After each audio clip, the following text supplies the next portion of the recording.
Hello, I'm Greg Mehlin, and welcome to Cinema Sit Down, a show where myself and others come together to talk movies. For today's episode, we'll be discussing the MCU's newest release, Eternals. The film tells the story of an immortal alien race who emerged from hiding after thousands of years to protect the Earth from a new world-ending danger. The film is co-written and directed by Chloe Chow and stars the likes of Richard Mann and Gemma Chan. Joining me today are Josh Ferro and Brady O'Malley to discuss the film. How you guys doing? Doing pretty good. Doing pretty good. I'm excited to get into it. Yeah, me too. Very excited to get into everything. All right, well then, let's get into it. So I'm just going to ask you guys, what are your initial thoughts? How did you feel about Eternal? I'll go first.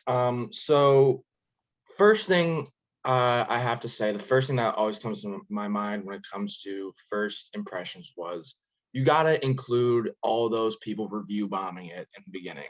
So I saw it like kind of a couple weeks into its run. So not like the premiere and not like the people that saw it before. And I saw people were like, oh, this is boring. This is maybe one of the MCU's worst. I was like, really? That's disappointing. I go into this, I watch the movie, and I'm like, what are you guys talking about? This is great. I loved almost every second of it.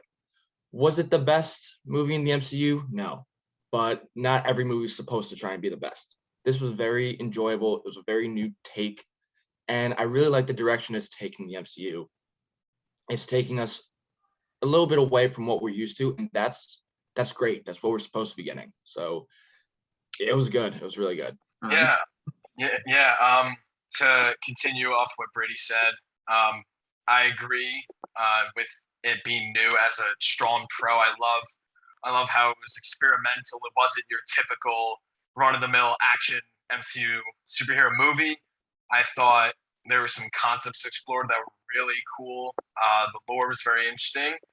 My only setback was because it was a group movie, seemed to be quite the crowded movie. So I thought that it was a lot to explore in one film and a lot of elements to juggle. But for the most part, I enjoyed the Eternals. Again, I have my setbacks, but I love that it was experimental, and I love that it was a new step for the next phase of the MCU. All right, and so for my opinion, I'm on the mixed side with this. All right, there's some stuff that I think is quite well done, and then there's some stuff that I didn't care for. But in both cases, it wasn't anything that really got to me. Like I was like, oh my god, I love that, or oh my god, I hate that. So I'm sort of on the of this. But so Josh, well actually no, both of you, Josh and Brady, have mentioned how this film sort of feels a bit new then in a way, and I will give it credit for that then. So let's go into how this film is separate from other MCU movies. And I'd say a big part of that is the direction. Chloe Chow is, I mean, it's sort of weird that she did this movie because she just got off of like doing this small indie drama that won the Oscar, and now she's doing like an MCU movie. But she is a very talented director, and I enjoyed seeing her put her own stamp on the MCU formula because it is a formula that is usually pretty rigid. Like MCU movies, like they all look pretty similar for the most part.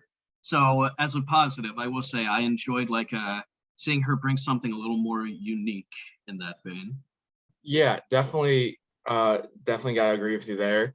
The cinematography was very good in my opinion. I don't think I've ever seen cinematography like this in the MCU before. There's so many, I could name probably like at least a dozen times where I saw a shot and I was like, that's wow. That's all I could really say. The Chloe Zhao she's already proved she's a great director, but like with this, I feel like not only can she direct good art films, she can also direct good films that everybody can enjoy, really. So that was definitely a plus. And I also felt that not even just for the MCU, but just as a story, the way that it tracks the history of Earth in this universe, I thought it was very creative. I really like the way that they use historical events and they show how kind of humanity evolves and it was a really good concept for me, and yeah, I just thought it was pretty well done.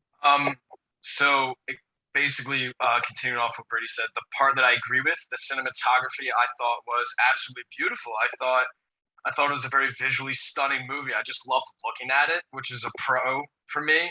And again, I really like the history. I like the travel through the historical events because for the first time in a while, when I was watching an MCU movie, it seemed like elements of real world history were a part of the lore, which is pretty cool.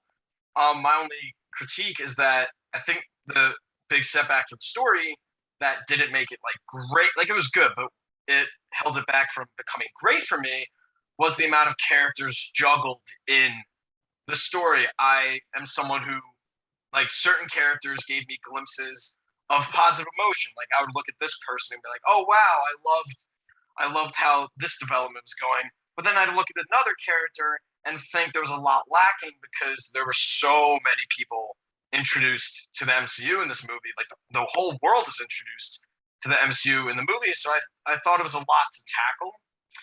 But it doesn't come without its pros. It's not, to me, it's not the worst movie in the MCU. It's not the worst movie in the world. There are beautiful things about it, like the cinematography and the historical elements. So yeah, that's where I stand on that. All right, Josh. So I was actually going to go into the characters, but I quickly want to comment on stuff that you guys were just saying. Yes, cinematography. It's all just very technically sound. My issues with the film, which I will go into more as it goes on, are not with the filmmaking in any way, more so the script, where I had a few problems there. But filmmaking. You guys mentioned with how things are shot. Like there was a whole like big deal. Like Kevin Feige. Was saying like, oh, unlike how we usually do it, Chloe Chow was shooting like way more on location now, which he was like making a big deal out of that, which that's just sort of how movies are usually made then. But as for like the real life things, I did find it interesting. Like some of that, I would have liked to maybe see more of that. Like if we got more of a hint of what specifically the Eternals might have shaped as our real life went on. And I did find it just a little bit odd with they're like oh, we must never interfere for like decades, which means that all of our heroes are sort of like oh, the Holocaust just happened, oh, that sucks, oh well, anyway, and moving on to something else. But it's whatever. It's sort of, you are in sort of like the weird spot where you're introducing these characters and saying they've been around forever, but then you can't say that they've been there in the previous movies affecting those events really. So that's sort of a can't win situation, I guess.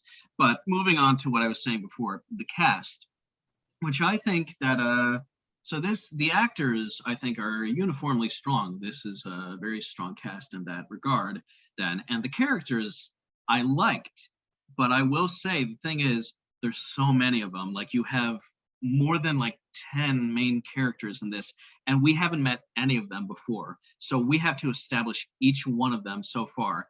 And I don't think that any of them, even the ones that I particularly liked, I don't think that any of them really get fully established here. I wanted more of many of them, and I feel like it would have worked better, and I don't know who I would have cut out of this film, but you need a smaller group if you're just getting into that. Yeah, I completely agree with that. I think a movie that gave me a similar feeling cast wise, it's not an MCU movie, but it was the 2016 Suicide Squad movie. I don't know if you guys remember that Yes, from DC. that film was even worse in that regard. Yes, This is at least some decently fleshed out people then. exactly. There was decent fleshed out, and there were some strong character moments from certain characters. I feel I do agree. I wish the stronger characters were more developed. It's a bit of a shame that I exited the movie theater thinking, "Wow, I hope the next Eternals project develops them more," instead of thinking, "What a great job the first movie did." But I think there were glimpses of great moments, though. Again, I'm not going to say it was the worst thing. There were genuine moments of joy in there, genuine characters of joy. But I do 100% agree. I want more from certain people, and I wish instead of having like the Suicide Squad 2016 syndrome, as I call it, I wish it was probably cut in half. I think that would have been a easier movie to watch. What are we, some kind of Eternals? I've been thinking about that for 5 minutes. I had to say it.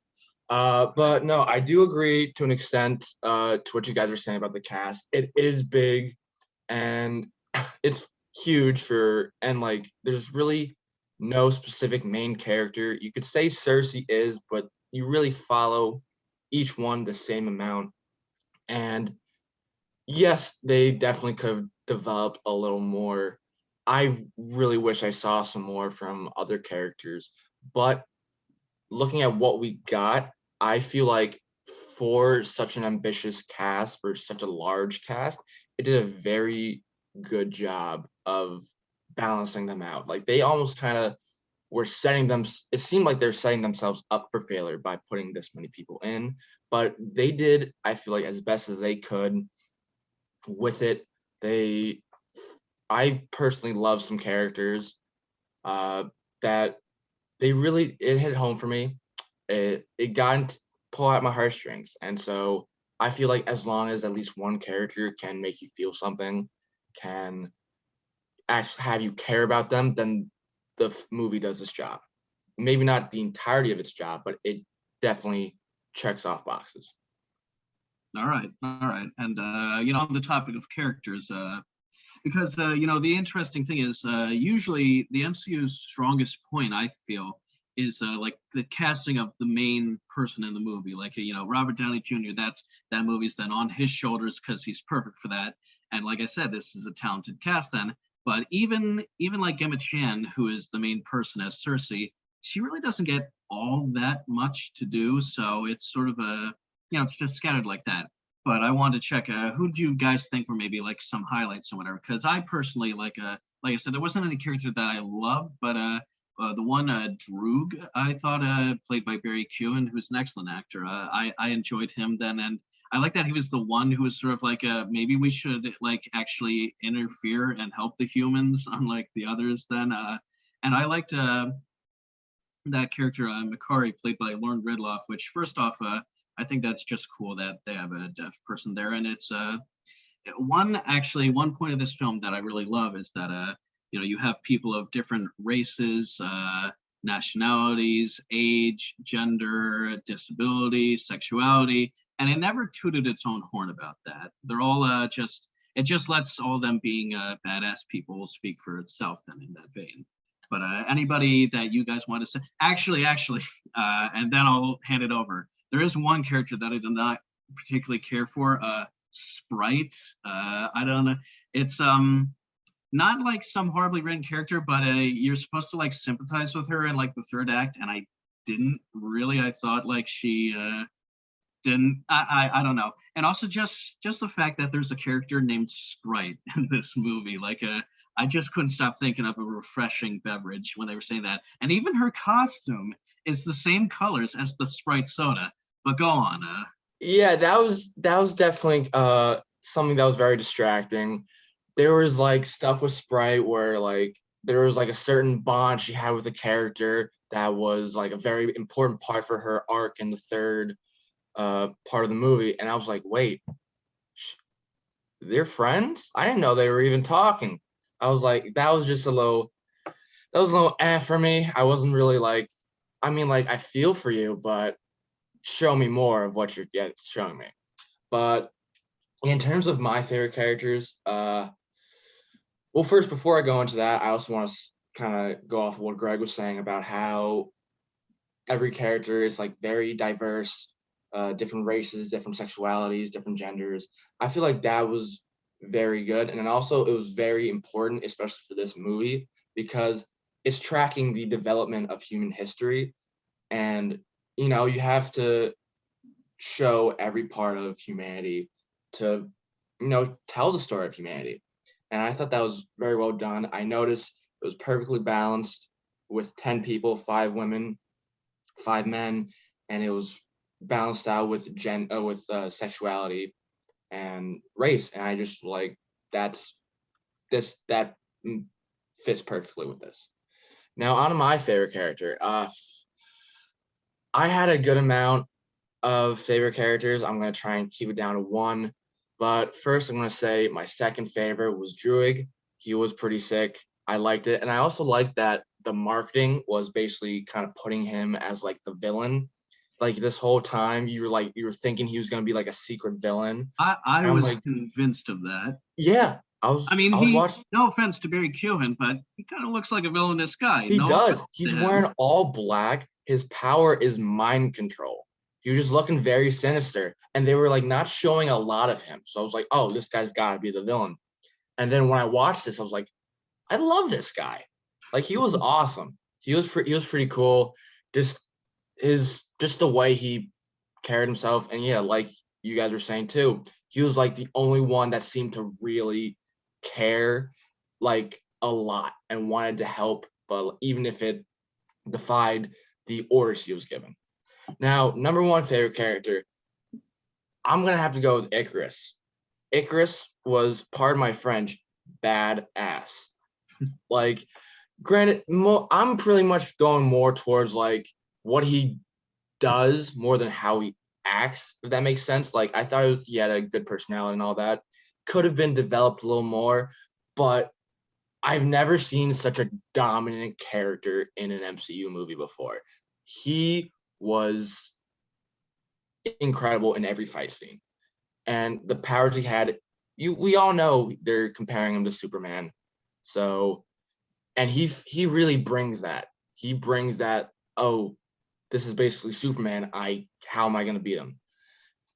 But besides those two, everyone else was great. I don't think there was really any specific character I disliked. Maybe Crow, one of the villains, because they just weren't developed a lot. Yeah. Before I get into the positives, I will very briefly say that similar to Greg, I'm not a Sprite fan. I like the soda. Don't get me wrong. The character, I'm not a fan of Sprite the character for the same reasons. Whenever her plot points came up in the third act, it didn't feel earned. It just felt like it felt a bit random to me, which I don't think was the feeling I was supposed to get from her like emotional scenes. If I were to pick three that I liked, Druig is my third. I love that he cared about everything, and I love that he was a character who questioned the morality of what the Eternals were doing at certain points. And I love that like moral gray area where it's not just black and white. It's like there's layers to it, and like it's hard to take sides. And Druig brought that element to the table, so that was cool. Icarus was another favorite. I think he was the most dynamic character in the film because to me, Cersei was presented as the closest thing to a protagonist, but I tried to follow her in the movie and she just seemed very flat to me, very flat and I want to say stale. She didn't. I'll say, just to interrupt, I agree there. I feel like she's just kind of static. She's like, she is the main character, but she doesn't change too much. She's an odd choice for the main character. But go on. Yeah, 100%. I feel like without saying spoilers of what happens, I feel like a lot of things happen to Cersei, but she's static because she doesn't do a lot about it. Yeah. But Icarus to me felt very dynamic. He was doing things. He had a lot of character that he brought to the table, and his story really dominated the third act for me. That's what kept me engaged at all. The other character I liked, I think his name was Fastos, the inventor character. Because when he started getting developed into the table, it wasn't the longest amount of time, but I don't know if it was the writing or the acting of the actor who played him, but I just got grasped into that like right away. For him, I got hooked into his character right away, and he's a character who's represented well, being in the LGBTQ plus community and everything. I think his character's represented great too. So I think those three were my MVPs of the movie, honestly. Yeah, I just want to butt in. Sorry, Greg. I just want to comment just a little bit on Fastos before we move past it. I also really liked him, and I also want to say about the actor Brian Tyree Henry. He got his big break from the show Atlanta, and his character is a very tough, very kind of mean and grumpy rapper, and like he was raised on the streets. So then to see Brian Tyree Henry do like a complete 180 and still be amazing in the role of Fastos, I just gotta give him props. Like, he's a great actor. Yes, he is a brilliant actor. But so going on, Brady, you mentioned earlier the character like Crow. I can't remember. I saw this movie like close to a month ago. So, but yeah, so that was one of the villains, and there's a lot of like secrecy around the villains here, and I feel like the villains are kind of a weak point because you go a while in this movie, like it goes on and on before you even truly meet one of them exactly, and that doesn't give our heroes like they're like all banding together like one by one, and that's fine, but we just don't really have that objective there yet. I feel like that kind of hurts the plot in a way, even though the plot is fairly solid, I guess, but you know, it's just sort of it's the way that they handled the villains is there should have been at least one who was right there like the whole time, and then that's the one that they're really going up against. And then there's others who come more into focus later on, and that's fine, but keep somebody present then, and then going forward with it.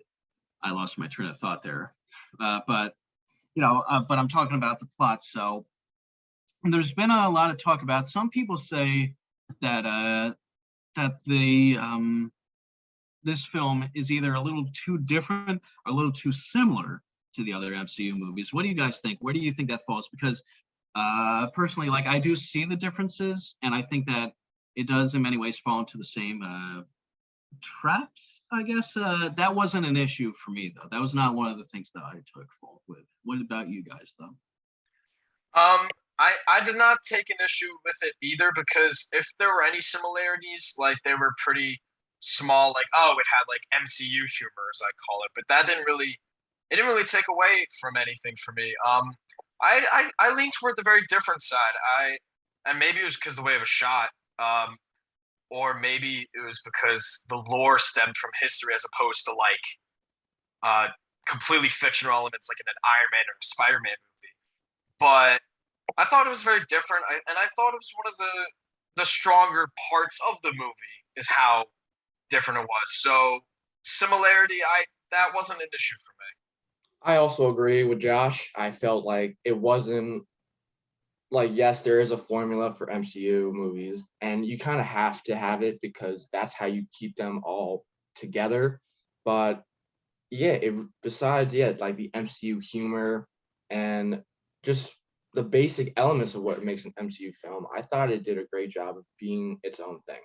All right, yeah. So then we've mentioned before, like with the reviews. So this is currently the worst reviewed movie in the MCU, and so I want to know what you guys think of that. Because me personally, so I do think that this is. I think that this certainly isn't a highlight of theirs, even though there's some parts of it that do work. I was not in love with the movie, but I will say that this is not their worst film. I mean, Thor: The Dark World, what is that offering you, really? I don't know what anybody's getting out of that. And even earlier this year, there was Black Widow, which is, I think, a solid film, but wholly unexceptional. And this maybe like now maybe that is a better film. I don't know. This I had more things that I kind of took issue with, but I at least this had things that brought out more passion in me. Black Widow was just sort of run the mill. But where do you guys think that this sort of falls in the MCU? Is it you both agree that it's gotten too much hate, but where do you rank it really?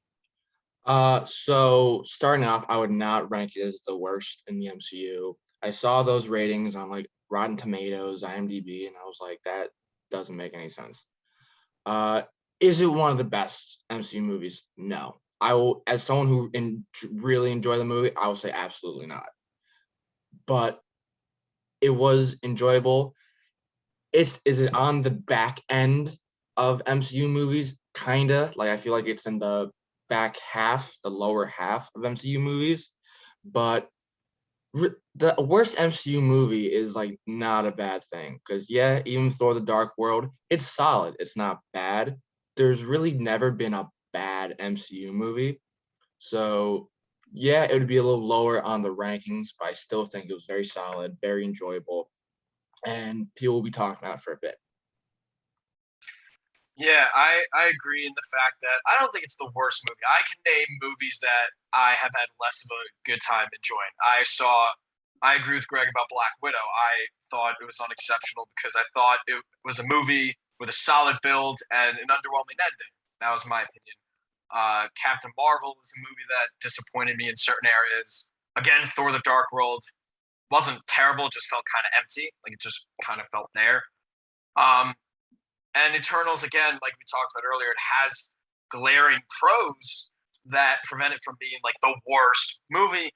And I think its overhated nature comes from the fact that there's not any household names character wise in this movie. There's no Iron Man or Thor or Cap or Hulk or Spider-Man. There's no like mainstream household superheroes or supervillains in this movie. So I think people are just underwhelmed that they're not seeing who they want to see. So I think that gets in the way of the ratings. I don't think it's the worst by any means. All right. So, and then obviously the MCU, it's all connected, all these different moving pieces. So obviously these characters will be seen again. And what are your hopes and expectations for their future? For me, so I don't know where exactly they're going. This film ends on, this isn't a spoiler, but it ends on sort of an uncertain note. Like you don't know exactly what's going to happen, but it's already building up towards the next one. And what I just want is something. First off, bring back Chloe Chow to direct because that is, I think, the strongest point of this movie. I'm hoping, though, maybe a different writer, somebody who just has like more of a, with this film, it's all right, gathering them all together. That takes up a large chunk of it. Now we got that, so let's move on like straight away to the plot then and really get into the action for the next one. And also, I won't say, who makes it and doesn't make it in this movie, but there are like a few characters of note here and there in the large ensemble who pass away in this film then.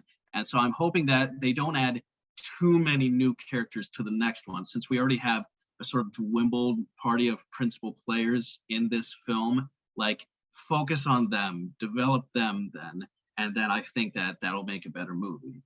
But so you guys, hopes and expectations. Yeah.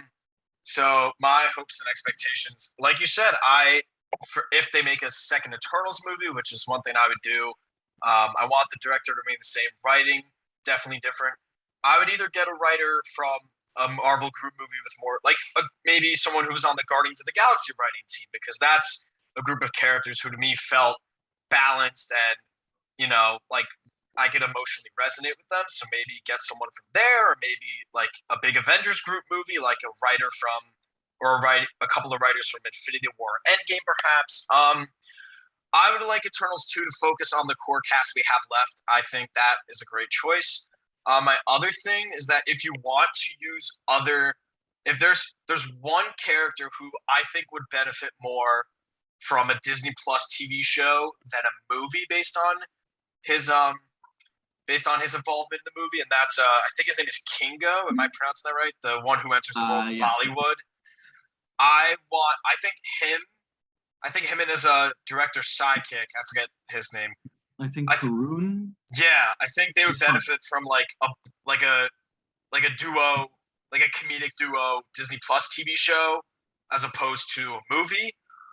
And that's the beautiful thing about Disney and MCU now. You can use different forms of media to develop things. So I think a movie and a show could be enough, like a short one could be enough to develop things in the future. So for me, I definitely want to see more action. There was good action, good amount of action in this movie, but I feel like what we got could have been a lot better and we could have had a lot more. But there were fight scenes that were very enjoyable. Choreography, direction was very good. So I want to see more of that. I want to delve more into the characters we have left. Like, I want to give me flashbacks of their time on Earth because they're there for like 5,000 years. There's a whole lot of story potential you can get out of that. And last thing I really want to see more of, we haven't really talked about this element yet. I want to see more of Dane Whitman which is Kit Harington's character. I love Game of Thrones. Jon Snow was always my favorite character. So when I heard he was coming to the MCU, I was like, let's go. And was he good in this movie? Yes. But the role he had in this movie was small because it needed to be small. But now that we have more characters developed and now he has something to do now too, I want more of him. I want him to go in and kick some ass because I definitely know he can. All right, yes, everything is better with just a little bit more Kit Harington. I agree. But so we're getting into the wrap up then. So I just want to hear you guys' last thoughts and do you recommend this movie? And I will go first then. And so for me, I think that this is a fine film. It's something that I didn't love and I didn't hate. And I think that it's both better than its critics say and not as good as its fans say. And so I am not gonna recommend it necessarily, but I will say I won't discourage anyone. Now, what I mean is I'm not going to recommend going into theater and paying those high prices and whatever, because first off, this review got delayed for a bit. It's already a bit since it came out, so it won't be much longer before it's on Disney Plus. You can catch it for free there if you already own Disney Plus then. And because you will want to catch up on these characters because they will be in the future of the MCU. So do it there then, I think. Yeah, I agree. I recommend the Disney Plus viewing, especially since with Disney Plus, if you really feel like it, you can watch other Marvel things and think about how in the grand scheme of things, Eternals is involved in the MCU, and you can watch it however you want, like in segments or all together. I wouldn't recommend a theater watch, but Disney Plus definitely. So I would recommend this movie. I would. I think it was very enjoyable. It had a lot of great aspects of an MCU film, also bring something new to the table. I really want to see more of these guys. I got a taste of them from this movie. Now I want the whole meal.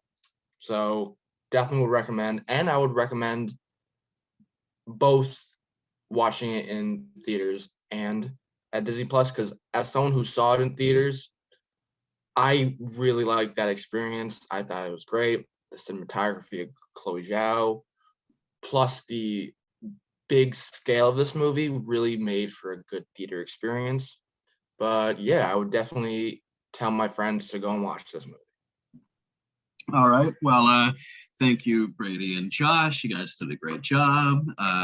And so to close out the show, ordinarily I would do so by telling you to watch other Pirate TV content, including this show and what else. But today I have a little piece of trivia, which is, of course, we mentioned the character Kingo, played by Kumail Nanjiani.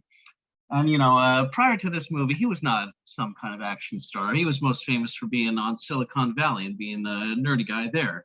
But for this, the MCU really whipped him into shape, and he famously posted a picture of his now ripped, shirtless body then.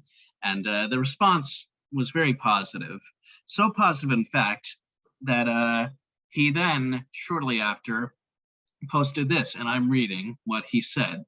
Quote, "It's been a weird couple of days. Pornhub changed their picture of the muscular men category to me. As I said, weird couple of days." That is our show. Thank you and goodbye.